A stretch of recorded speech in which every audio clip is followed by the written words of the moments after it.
The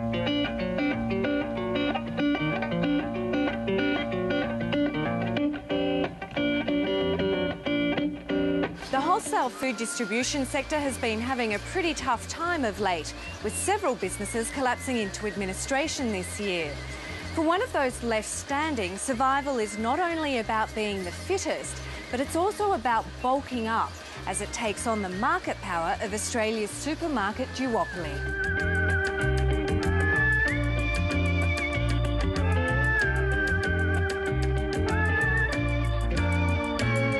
We're a fourth generation business that doesn't just want to get to the fifth generation. We actually have to be profitable and viable in the current format.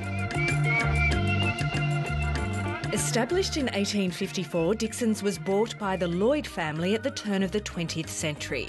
It's now one of a handful of independent wholesale distributors left in Melbourne.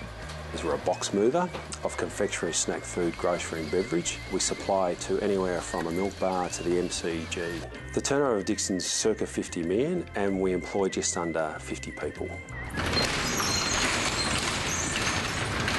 But the sector's terrain has shifted over the past 2 decades. Milk bars were prolific in the 70s and 60s and 70s, and petrol convenience, when it entered into the market, actually caused a lot of shrinkage in terms of corner stores. And then we've got our friends in grocery, where we've got Coles and Woolworths, two entities that have about a 75% market share that also have a lot of power in the marketplace. This makes it arduous for a smaller player to keep a profitable foothold in the sector.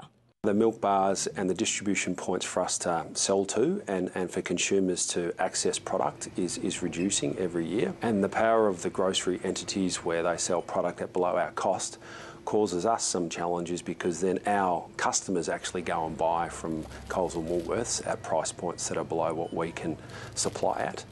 And that undercutting is considerable. They could have a price anywhere from 69 cents to 89 cents, and generally we sell our product around about the $1.10 to $1.20. That squeeze has spelt the end for many of Dicksons' fellow independent wholesalers. Hi Tanya, I guess from Craftier as yet? No, they're not. The other issue with a lot of wholesalers is they were privately owned and they weren't interested in consolidation of any manner. We've got very high break-even points in these businesses, and if you don't have the sales volume, then you can very quickly find yourself out of business. Dicksons has been preparing for tougher competition for some time. We noticed our profitability declining about 15 years ago, and we made the decision that before we go back to the manufacturers to put our hand out and ask for more, that we should clean up our own backyard. And so began an efficiency drive to push down costs.